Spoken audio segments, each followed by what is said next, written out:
시대에 따라 선거 제도가 변하면서 이 도시와 농어촌 간에 겪는 문제도 다릅니다.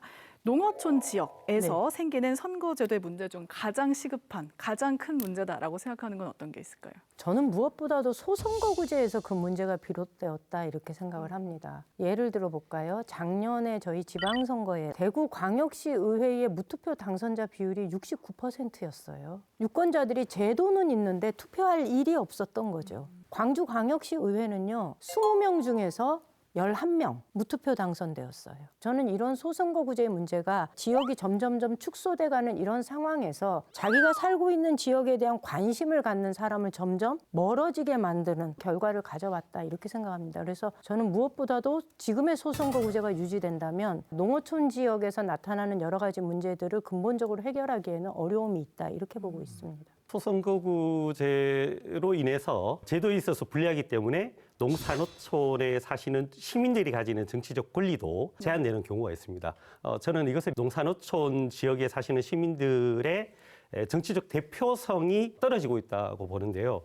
무슨 말이냐면 우리 헌법재판소에서는 선거구마다 인구 편차가 2대1을 넘었으면 표의 등가성에 문제가 있다고 해서 지금은 선거구 조정을 인구수를 기준으로 합니다.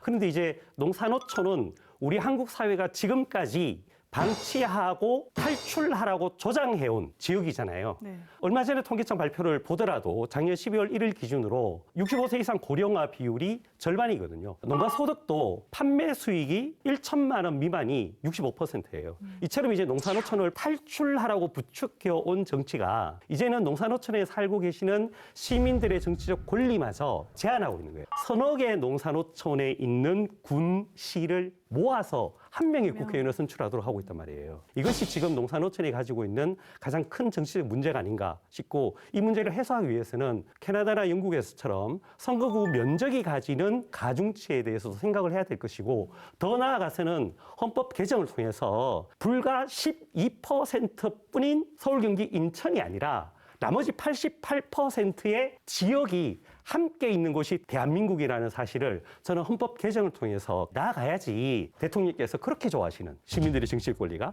자유롭게 행사되는 나라로 만들 수 있다고 생각을 하고, 헌재가 정하고 있는 인구수 기준을 벗어날 수 없다면 제도 설계를 할 당시에 중대선거구제 혹은 도농복합형 선거제도를 채택해서 지금의 룰을 지키는 범위 안에서라도 농산어촌에 계시는 시민들의 정치적 권리를 지금보다는 훨씬 더 키울 수 있는 방안을 마련해야 됩니다. 지방 소멸에 대응하자는 거에 대해서 저는 100% 동의합니다. 왜냐하면 매우 심각성을 느낍니다. 그리고 지금은 거의 수도권이 전 이제 거의 붕괴 수준으로 이제 가고 있다. 그래서 굉장히 저도 위협감을 많이 느끼고 있거든요. 이 선거제도 개혁이라는 것이 어쨌든 지방 소멸에도 도움이 되는 쪽으로 가야 된다는 전제 위에서 인구가 많은 쪽에서 대표성이 더 많이 나오는 것이 민주주의의 원리고, 지역 가중치라든지 이런 걸 해가지고 하는 것은 저는 또 다른 그 형평성의 문제가 제기되기 때문에 좀 숙고할 필요가 있다 이런 얘기고요. 가장 핵심은 뭐냐면요, 지방 소멸에 대해서 위기감을 느끼고 대응해야겠다라는 정치인들을 국회로 보내야 되는 겁니다. 이 아젠다에 대해서 풀고자 노력하는, 또 아이디어를 갖고 있는 사람들을 국회로 넣는 방안에 대해서 저는 보다 좀 실질적인 부분을 같이 좀 고민해야 된다, 이런 말씀을 드리고 싶습니다. 저희에게 굉장히 중요하거든요. 지방 소멸을 몸으로 겪고 있는 우리 지역, 경북 북부권의 경우 우리를 대변해달라고 여의도를 보냈는데, 이분들이 그러면 지방 소멸 문제에 대해서 얼만큼 국회에서 목소리를 내고 있느냐, 지금 그걸 지적하신 거잖아요. 지금 안 하고 계시죠? 그렇죠? 예, 그렇죠.